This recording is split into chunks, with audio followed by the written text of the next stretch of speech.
Hello, beautiful people, and Hello. welcome back to Two Girls, One Dog. One Dog. Ooh.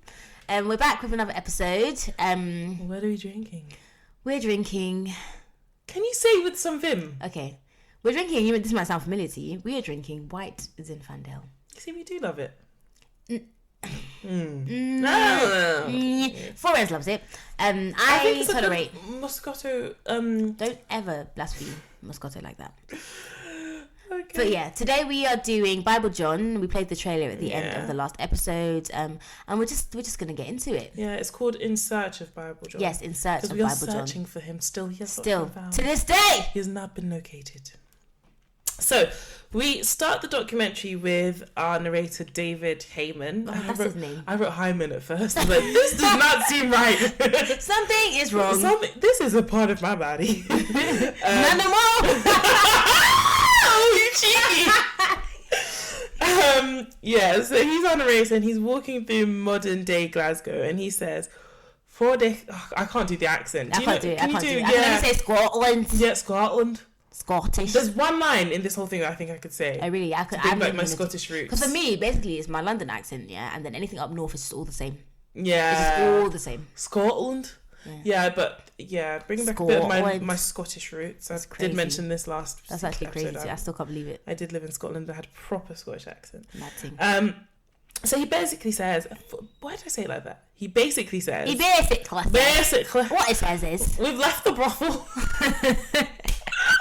4 decades ago, while the rest of the world celebrated the swinging 60s, flower power, and free love, fear gripped Glasgow. dun, dun, dun. That was so cringe. I don't know why they felt the need to say that or to do that or whatever, but we do learn that this documentary is extremely corny. So, the doc starts with a reconstruction and a man is on his way to work and he has like a milk, like, you know those old milk container things? Yeah. Yeah, he has that. Yeah, he's working to work. He sees a body and he drops it.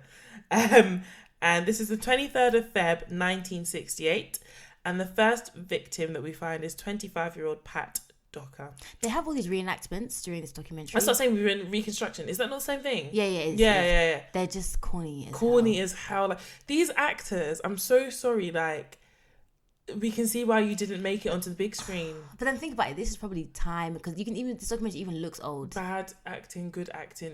It's clear, regardless of the time period. I was trying to give him some. I was trying to help, but cool.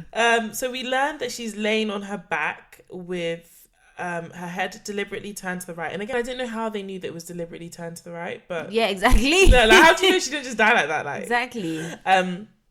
and she has a sanitary towel placed to the right of her, and it's used. So she was on her period. Yeah, so in the reenactment, you just get like a sanitary towel with like ketchup on it. Yeah, and I could have done without seeing it. Like, even though it was ketchup, I really could have done without seeing it. Just Like, didn't I really- know what it looks like.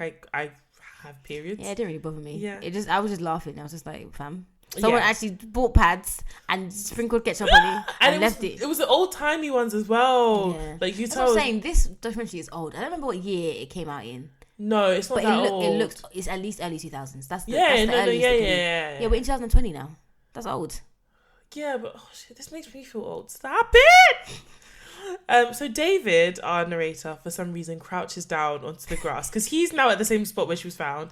And I don't know if he gets turned on or excited by this stuff, but he crouches down and he's like stroking the grass and like, this is the exact spot where she was found. And it's like, okay, we get it. Like, you could have just stood, we would have gotten the same message.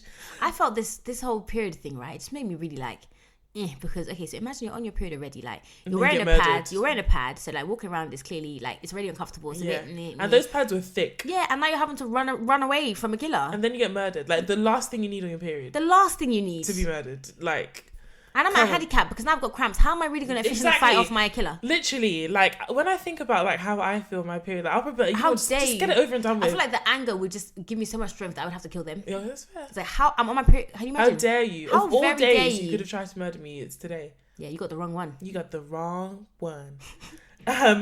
So she's naked except for one shoe, and she's been strangled. And yeah, so this is how they find the body. So the police start by going from door to door, and again, there's a reconstruction of this. It's just some guys dressed in police suits knocking on doors. Yeah, I don't get why they need this as a reconstruction. That's what I'm Honestly. saying. The documentary is probably empty, and they're like, we need to fill it. If you remove all the reconstructions, it would have There's been all nothing. like of 20 minutes. Yeah. There's nothing of substance, literally. So we hear Douglas Skelton, an author, and he said, Nobody heard anything. There was one report of somebody hearing somebody shouting, "Leave me alone," but that was all. so essentially they gathered nothing. Absolutely nothing. Absolutely fuck all. So we learned that Pat lived with her parents and she'd separated from her husband. They said the night before she'd set out around 6:30 for a night on the town. Ooh. Hello. Oh, hello. So Night like on the town. 6:30, I'm still in bed having a nap, preparing to get ready for my night. Listen, on your town. night out, my night out, all night outs are different. Yeah, so they're not the same. Me My and you year are is not the different. same. So yeah, she sets out and she did the typical thing of not telling her parents where she was going. So she said she was going to the ballroom, which was like in the city centre. But really she ended up going to the Barrowland. Which is in like a rough part of Glasgow. Yeah. Which And they provides- had a grab a granny night. Yeah, I was pissed off. So it was over 25 night, basically called Grab a Granny. First of all, who are you calling a granny? But back then, 25 was like 40. Yeah, I guess, but So sir. you're not a granny, don't you worry. Yeah, like sir. So we learned a bit about this club, and it's very seedy. It was mainly for working class people. They'd get drunk, they'd get lit, forget about their problems, and just do their thing. And Ian Dunbar and his many chins, I know this because he was pissing me off in this documentary with some of his comments, suddenly pop up, and he's a police officer, well, ex-police officer. And he basically says, Grab a Granny night could be summed up in 3 words. Sodom and Gomorrah. It was married men on the pool, married women on the pool. and he just looks disgusted by the whole thing. Yeah. And it's like, I get it, but I think later on you hear a lot about his tone in this documentary, and it's not just the fact that they were married men and women. He just has so much disdain for people that just live their life, Yeah. literally. I mean, but still, it is mad that you're married and you're going. This is where it's known as a place where married people go to hook up. Yeah. That's mad. But how do you even tell people you're going there? And we get into that with one of the victims. I don't know how you You don't tell people you're going there. You just go there. I'm trying to think of an but you all equivalent see to each here. other. It's like, there isn't. There isn't. But yeah. there's like that website where people were married and having affairs. Yeah. But then you didn't know that your mate was on there. But then if we both see you on there, it's like Spider-Man. Like, It's like, okay, what can I say? Yeah, like we We see see each each other. So because Pat had lied about where she was going, it took the police officers ages to find out that she was at the Grab a Granny night. Which is why I always say to people, like, let at Tell least one person know where what you're you're going, on. yeah. Because even when I was younger, and allegedly, I possibly could have gone out to somewhere else, my sister would know where I was. Yeah, yeah. Do you know what I mean? It's really important to tell one have to let person. somebody Yeah, know. Yeah, literally, it's number one rule. Like, tell someone where you're going. So yeah, like Ian is basically saying, like, talking to the punters who frequented this place, it was pointless because they were all drunk, they could barely stand and could barely utter words, which is annoying because it's like, okay, if you're talking to them a week later, are they drunk from now up till the No, week? but then they probably didn't have any recollection or remember. If they were drunk at the time, Yeah. they're not. Yeah, they're not remembering noticing one Pat person. leaving, yeah. And also, people didn't want to talk because they were going there to cheat. So they're thinking, like, if I tell you that I was I'm there, baiting then myself yeah, out. basically, Why like, would I you're do blowing that? up my spot. Like, stop it. So basically, they had no suspects. That's the Yeah. long story The short. case goes cold. So 18 months later, and if you're into like murder and crime, you know that this is quite a long time to go without a kill for a If you're serial a serial killer. Yeah, and it's not just a one-off.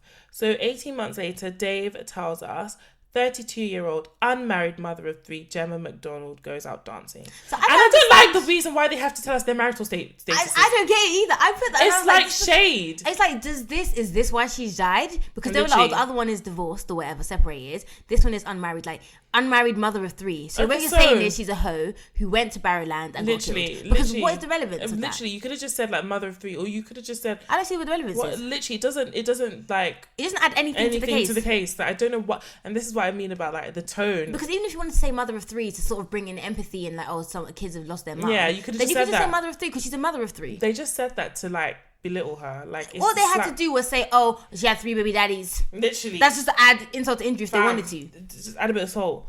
So her sister's looking after her kids while she goes out to get lit. Mm-hmm. And in the reconstruction, she has rollers and puts a scarf in, and then she goes out. And I'm like, so is this the style? Like, you're not going to take out your rollers? She just take out her rollers. No! She had the rollers. She asked her sister to come in and help her put the scarf in. And then she leaves. Yeah. And I'm like, sis, is this the beginning and the end? Wait, maybe that was the times. So Maggie wakes up. Maggie's her sister who's been looking after the kids. And her sister isn't back from the dancery. So basically, she went out on a Saturday. Yeah. So now this is Sunday morning. Yeah, and her sister isn't back. And she's only slightly worried because she was like, she could have just gone home with someone and we'll come back. Yeah, like, this is nothing new. This is Like, it nothing could have been a new. thing. This ain't new. So however, she starts hearing rumours that kids found a body, like, in an incomplete building, and she airs it kind of. Most people, everyone airs it. And it's like, that's a disturbing rumour to just air. Like, I'm not saying I would have gone to check it out, but I would have flagged this with somebody. So it's now Monday morning and Margaret's worried. She's like, what is going on? Like, where is my sis? So deep it. Saturday night, she went out. Mm-hmm. Now it's Monday morning. And it wasn't even late Saturday. It was like 6:30. Yeah, it's true.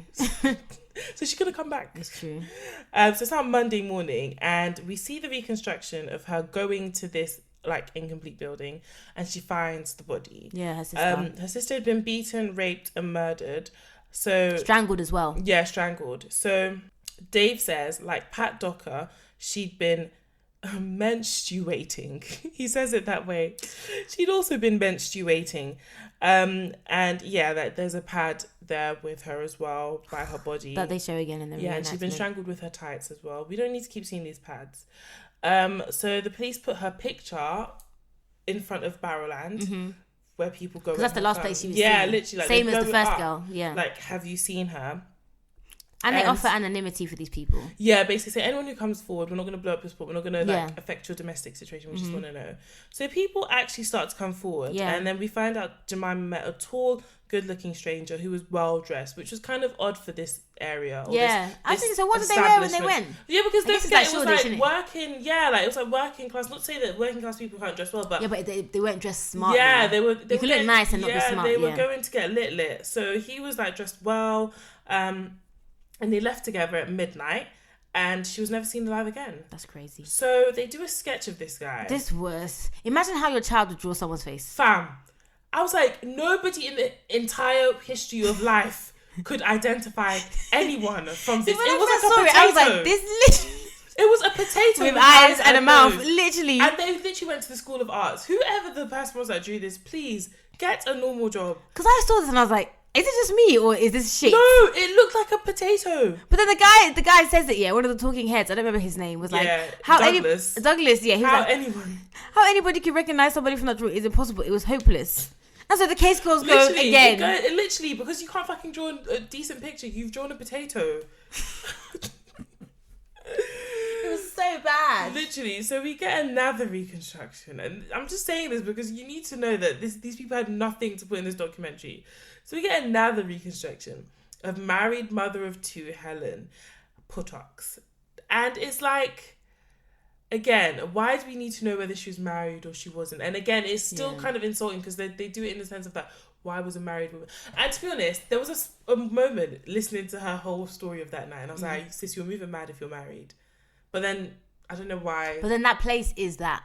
But then how does her husband only know she was going there and not think there was fire on the mountain? she was going out. Oh, I thought he must have told her. I don't know what she told him. Okay, so anyways, she'd been beaten, bitten, raped and strangled and her sanitary pad had been put under her armpit. Which is really weird. MO. Because think about it, sorry to get all graphic for you guys, right? But your pad goes on your underwear, right? You place it there. I don't know if they had the flaps back in the days, but you adhere it to there, right?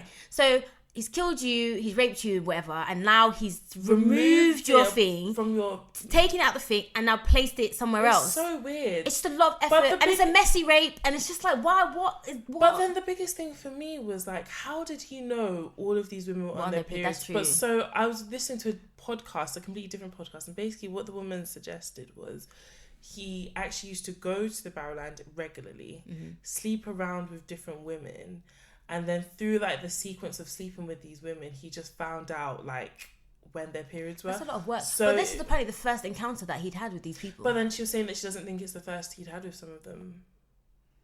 I mean, I think that you can maybe like look in a woman's purse and see maybe she's got pads there and know she's on her period. That's another thing. I think that's more likely than I didn't know that. But some women don't always carry like extras. If it's like your last day, you might not. Yeah, but maybe they were heavy. If you're on your period, you've got pads or you've got so tampons cool. or So you've he's got just something. looking for women that have. He probably just like sees and he talks to them and maybe he just, I don't know, maybe just gauges it. Because it's a really weird coincidence if like everyone is on their period. Yeah.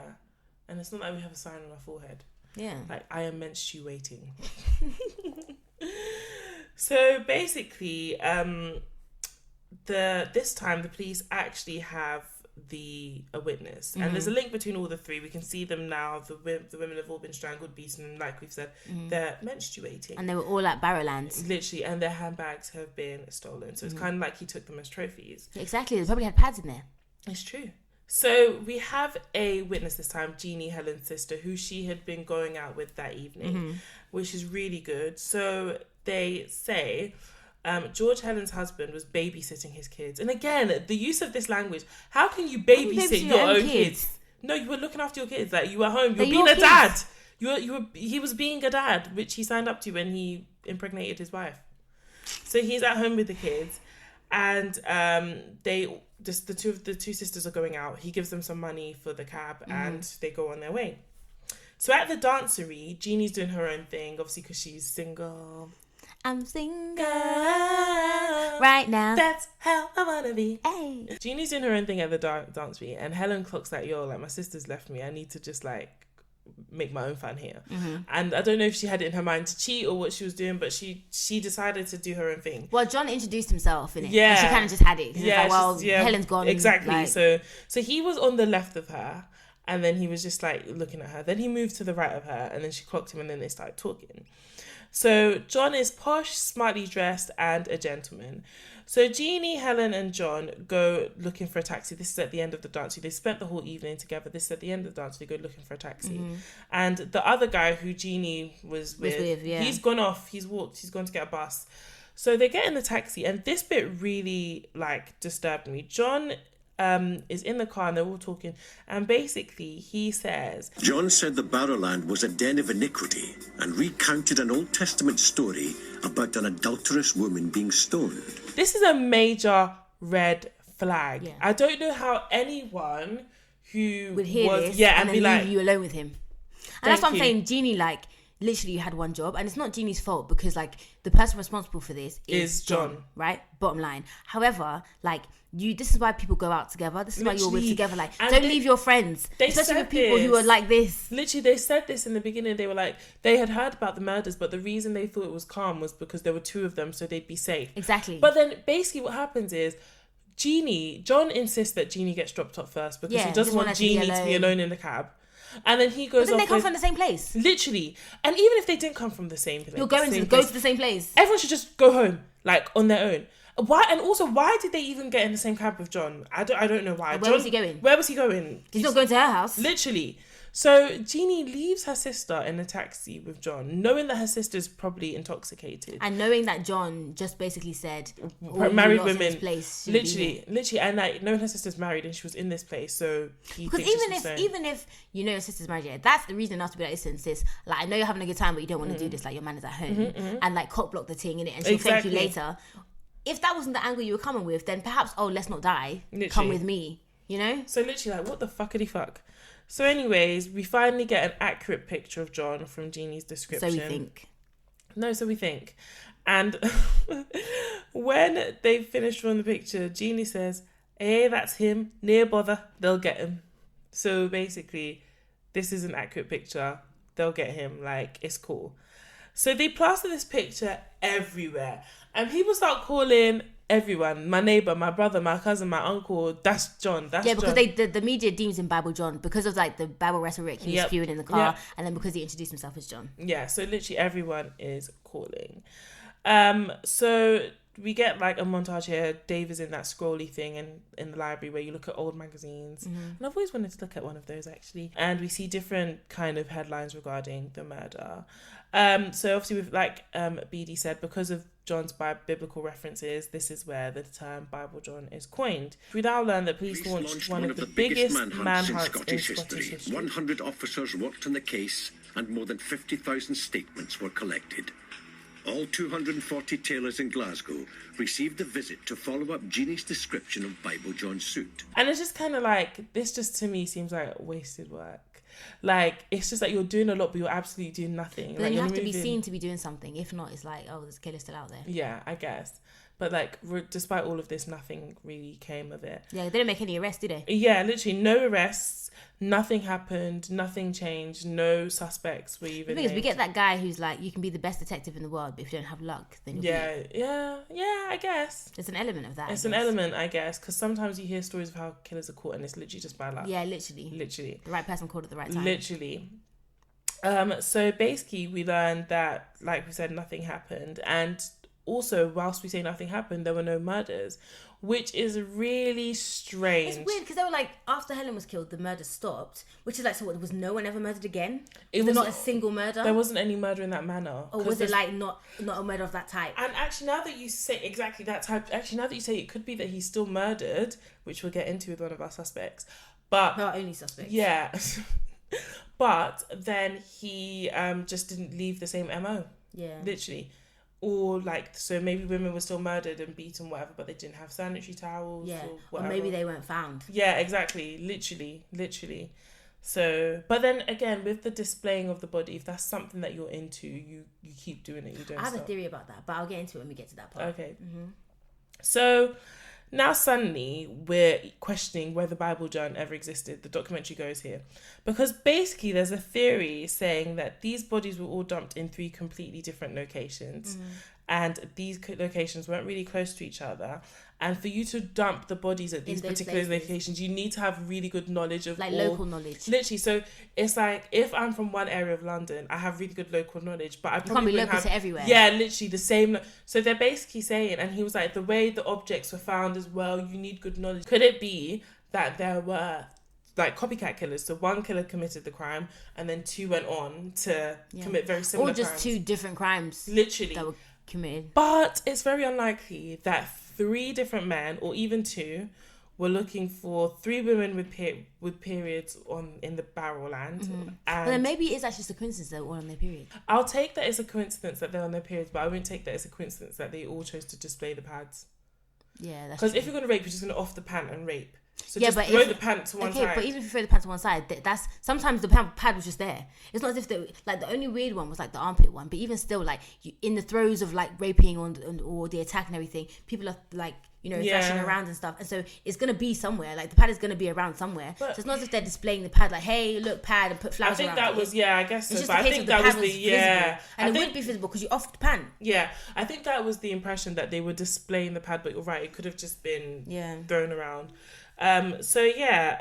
We basically saying we don't know if there was 1 or 2. Like I've said, I personally think it's one person. The thing is as well, people were saying that like it's weird for a serial killer to kill someone and not kill someone else for 18 Yeah, months and then kill literally. someone 2 months after that. Like there's no sort of pattern to it. which is really weird. But it could be life circumstances that prevented Yeah, it. so they had a couple of things, because you know how they said the murder stopped. So they were like, they think that maybe that person's been arrested for something and he was in prison. Maybe if he came out, he might reoffend, but there was never anything else. They said maybe he was dead, and I was like, oh, hopefully. Or maybe he's moved somewhere else, or maybe he was in the army, he'd been deployed elsewhere. So like, there's loads of different theories. That's all assuming it's the same person. So another journalist, Arnott McQueenie, basically says Pat was strangled with a belt, whilst the other 2 with items of their clothing. The last victim had a pad under her arm and not by her side, which was unusual, lending to the theory that there were 3 murders. So yeah, again, that's just further evidence. Yeah. So in 1996, we get this crazy development in the story. Bearing in mind that this all happened in 1968? 1968 was the first one. Yeah, so it's been ages. Yeah. So we learned that a soldier named John McInnes was rumoured to be Bible John. Again, just a rumour. So with developments in technology and DNA, they want to test his DNA against the semen that was found on one of the victims. But the problem is, the gag is... That nigga dead. He did. Amen. That's what they telling me. So they get the family's consent. Permission, yeah. And then they dig up his body, they exhume him. And which is really traumatic. That's a lot. It's a lot. it's a lot. But you want to clear that person's innocence. Of course. Clear that person's I mean, innocence, well, their you name. want to find out if they did it. Yeah. I don't think it was about making sure he didn't No, do but it. the It was fact just they to see say if the he did it. family always knew that he was innocent. Yeah, which is why I think the family is in the family's best interest to allow it Yeah. because they want to clear his name. Yeah. But the police weren't doing it to clear Yeah, his no, name. no. They were doing it was the it family, to see if but he was that's a lot. suspect. That's a lot. Like, you just want when someone dies, you just want them to rest in peace. Like, literally. Yeah. So they exhume his body, tests whatever DNA they can find from his, like, remains. And he actually committed suicide. When they said that, at first I was like, ooh, he guilty as fuck. But, It was too soon into the documentary for it to be concluded like that. Yeah, I know. But I didn't know they said this before we knew the DNA testing was coming. So I was just like, oh, he committed suicide. He seems... You know, I just looked on the thing and I was like, yeah, we're only about halfway. There's no way that this is the guy. So they exhume his body, test it, and against the DNA, and he is not a match. So again, You are not the father. the DNA evidence only said that he wasn't there. Like, he didn't have... That semen wasn't his. Yeah. It doesn't mean he didn't commit the crime. So you think that he Playing committed the devil's crime? advocate. You think that he committed the crime and someone came along and raped her? No, it could be possible that she had sex with someone else. Their semen was on her, and then someone else committed the crime. Because that DNA was only found on her dress. It wasn't found inside her. Was it? Yeah, it was found on her skirt. So, because that's also what they use about the other victim at the end. The other victim. The other possible suspect. So anyways, they clear his name. And that's done. Yeah. So then suddenly we jump to 2006, and we can see that this particular investigation is not going anywhere fast. So again, that's like the third cold case. Literally. So they find a body buried underneath floorboards at a church, and it's a 23-year-old student called Angelica Cook. And I don't know if it's Angelica, and he just says Angelica, or if it's Angelica.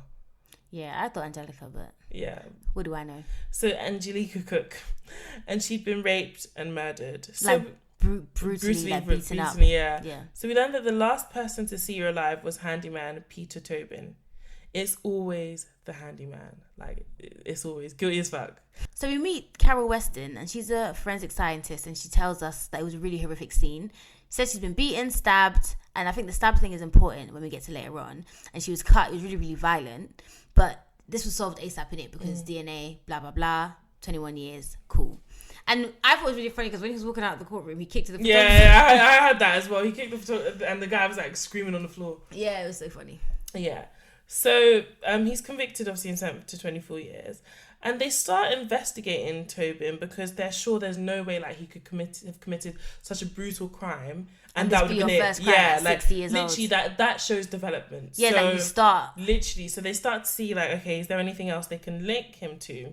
Bodies start popping up, and they start linking him to all these other missing women. And they find one missing woman's body like in his old residence, and then another missing woman. And this is like in the south of England. Literally. Bearing in mind, this is in Glasgow that we're at, and these ladies went missing from near there, And and, then their they bodies find are their found bodies in in the the house. south. And we Exactly. see a clip as well. So one of the girls is called Vicky something, and we see a clip of him, like the police officers asking him, like, "Oh, so tell us about Vicky," and he's like, I've never met her, I don't know anything about her. And like, when he said it, I was like, oh, okay, cool, maybe he actually didn't do this one. Yeah, literally. He was so convincing. He was so charming. He said it so eloquently. He's like, tell her dad, like, I don't know anything about her. Like, I'm sorry to her parents, but... And it was wild. This police officer, they must not trust anybody. Literally. But then I thought in my head, maybe he genuinely just didn't know her name. But then they would have shown Yeah, him a that's picture. true. Yeah. Exactly, we showed a picture and he would have known. So because of the similarities in like the crimes, they wondered if there was a link between the Bible John crimes and also Tobin lived in Glasgow at the time. Yeah, basically everywhere that everyone was killed, he lived there at the time. Yeah, literally. So basically, somehow Mail on Sunday secure an interview with Tobin's ex-wife, and she basically says that Tobin effectively kidnapped her, sexually assaulted her, and there was lots of domestic violence. And he would punch and stab her. Literally, like, he decapitated her dog. I don't know how. Who does that? Who does that? I don't know how you sleep at... Do you know what? Think about it now. How do you sleep at night with someone who can do stuff like that? The fear will keep you Like, there. it's not even just that he beats you, but he actually decapitated your dog. I would have to run away because the fear would keep me alive. Like, and obviously killing animals is the progression, like, leading up to, like, murder. But he's already been beaten. And, like, killing animals is like, oh, as a child, you maybe kill an animal. Like, this ain't the first animal he's killed. Do you know what I mean? He's Like, been, yeah. So there's a side-by-side of Bible John and Tobin. sorry, another reason why they sort of think he might be Bible John is because the wife says that Tobin was always more violent when she was on her period. Yeah. And it's just like, there's so many, like, there's almost too many things to be a coincidence. Like, Yeah. these things are in common, and it's just like... Yeah. So they do a side-by-side of Tobin and Bible John. The picture of Tobin isn't from the 60s, but it's him younger than he is now. And they put this everywhere. And it is uncanny. Like, they do look very, very... I disagree, you know. Do you think? I think if there was no context and you just saw a picture of the artist sketch, and the good one, not the shit one, and this picture, you wouldn't think, oh my God, yeah, that's the same person. I don't think you would think so. Later on, when they show one where they do sort of like a regression on him, I think that one is like, whoa, this is him. But at this point, what they show, I don't think they look alike. Okay, I did. Yeah, I don't think they do. But the issue was Tobin was 5'6", and Bible John had been said to be 6 Tall, foot. right? And 6 foot, yeah. And he had And dark posh. hair. Posh. Tobin was far from posh. Yeah, and Tobin didn't have dark red hair. eyes. But then this is based on Jeannie's account. Who was drunk in that. Who was drunk because the bouncer at the club who dealt with Bible John said that Bible John had dark hair and wasn't 6'1". Oh, right. Yeah, okay. exactly. So Jeannie isn't really a reliable witness because she was drunk. Yeah. She was extremely drunk. And also the other thing as well is Tobin was more into stabbing his victims. Exactly, that's why I mentioned that earlier. But then Tobin stabbed. I feel like once a killer, you just kill whichever, and you know can what I progress think? to different And things. this is what I think. So, Deep It, yeah. What's her name? The Vicky girl was found in 2006. These Bible John murders happened in the 60s, and it's like, at first the bodies were left out, they were discovered, and then they were looking for him. So maybe he learned that I need to conceal these bodies because if the bodies are hidden, no one's gonna find them for ages. So it could just be progression. Exactly. And it's like, okay, now I hide the bodies. And now I'm more comfortable because one of those bodies was even like butchered, like he cut it up and transported. So it's like as you progress, you get more comfortable with doing things, and then you experiment more. And this sounds like it should have been in the brothel documentary. This literally, honestly. And then you're able to do more things than you could have before. So it's possible that he started with strangling. Strangling's, I don't say it's easy, but it is because you just use your bare hands. Yeah, and as you in get it's the less clean up and it's literally you get the job done and you run kind of thing. Whereas with like stabbing, you have to clean It's up. bloody. Yeah, it's so true. it could very well be him. So we learned that Tobin raped a woman he met in the Barrowland in 1968. Obviously, she'd never reported it, but she was coming forward now, leading more towards the Bible John theory. So we know he was there at some point. He was also raised a staunch Catholic. Again, Bible John. Bible John meant reference to religion. He also referenced like his religious upbringing as well. So again, there's so many similarities. And John was also so we learned that Jeannie knew him, the guy who introduced himself at the Barrowland, as John. She wasn't sure his surname. It was either Simpleton or Templeton or Emerson or Sim or something. Now, Peter Tobin used John as one of his pseudonyms, and then the surname he'd use would be Simple. So again, Simple, Simpleton. When you're drunk, it all kind of like blends into one. What are the chances or the odds that a violent man, two serial killers, same names, like it's weird, who isn't it? both are triggered when a woman's on their period? So I really wish that they had kind of gotten into his like life and like childhood, and I don't always think that that's very necessary. When people kill, you're a killer, Yeah, but I want to know more, and I do feel like it's very, very relevant. Yeah, what this guy's childhood is, especially the whole periodness of it. Like, was he abused by his mother? Like, what happened? You know, literally. So we now found out that Dave met Peter Tobin doing some Dave the narrator. Yeah, doing some charity work, and this was before he was a convicted murderer. And he was like, yeah, like Tobin was extremely charming, that he left that, like, leaving a really positive impression of him. He never would have imagined that this guy was a deranged murderer. And again, it lends to the whole Bible John, like, theory, because everyone met him who said that he was charming. Like, you never think, oh my gosh, this is a dangerous guy or anything. So we meet Tobin's ex-wife, and she looks really broken. This bit is sad. Yeah, her name is Kathy. She's doing an interview, and she's basically talking about how like he's extremely like charming and manipulative. That looking at her now, everyone thinks she's so strong, but somehow he managed to like infiltrate her mind and whatever part of her that was looking for like a father figure. Yeah, because she says that she feels like he can sense a damaged woman, and she was damaged at that time. Like she said, like it's like sort of like it was written on her forehead. Like he could just see that she could be manipulated. Literally, and again, this kind of probably leads to the John theory as well.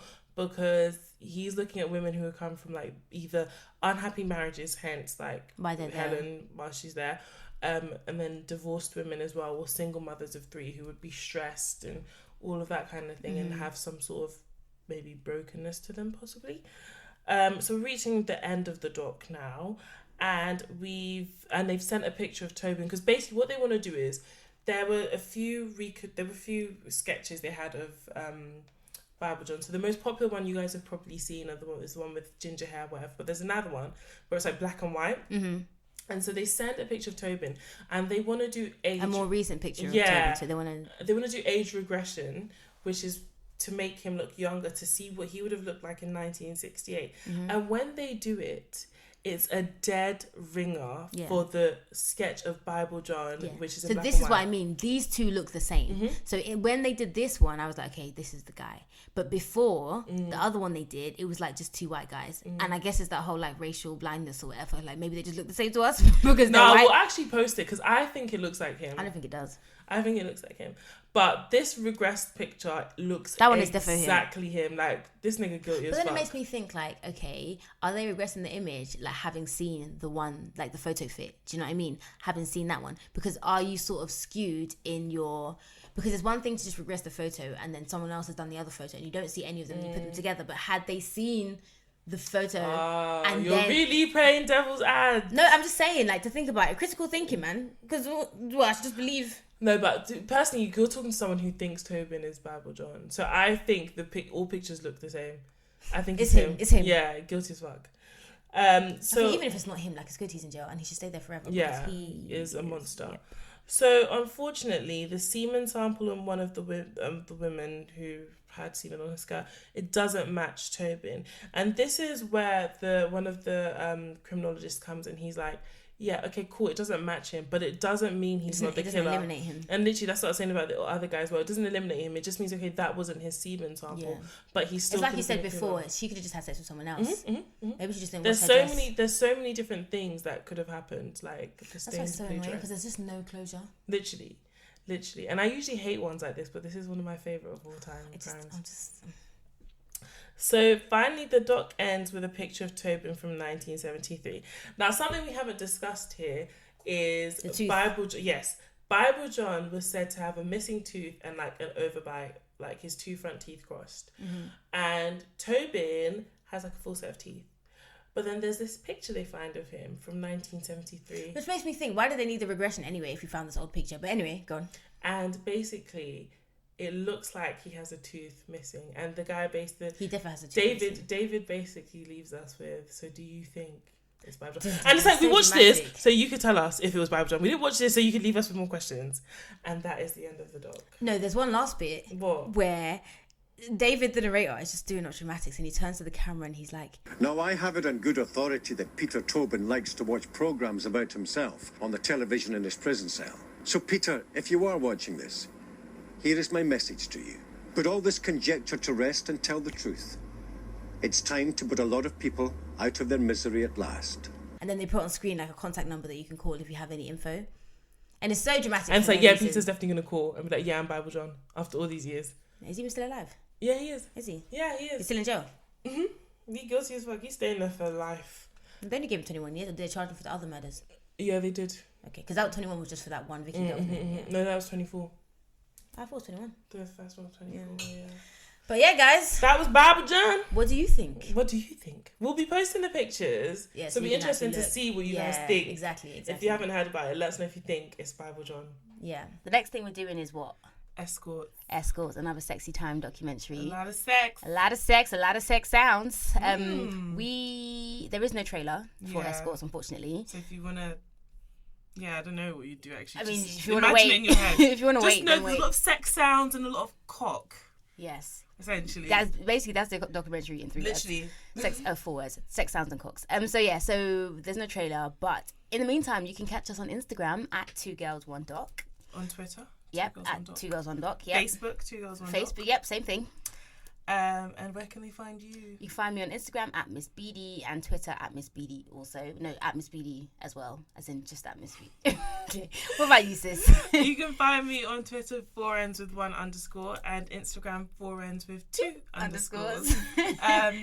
But yeah, guys, make sure you leave us a 5-star rating and a review. Yes, you got it right. Yeah, I did, finally. I was even thinking in my head. But yeah, that would really make all the difference for Yeah, us. It just means that more literally. people can see that we exist. Yeah. Except for just you guys. Don't be selfish with it, you know? And we were looking at our stats, I have to say, and shout out to all our listeners in like America. Yeah, and also East Ham. Yeah. So I'm really sorry about what I said about East London. Oh, I'm not. I'm saying more about them.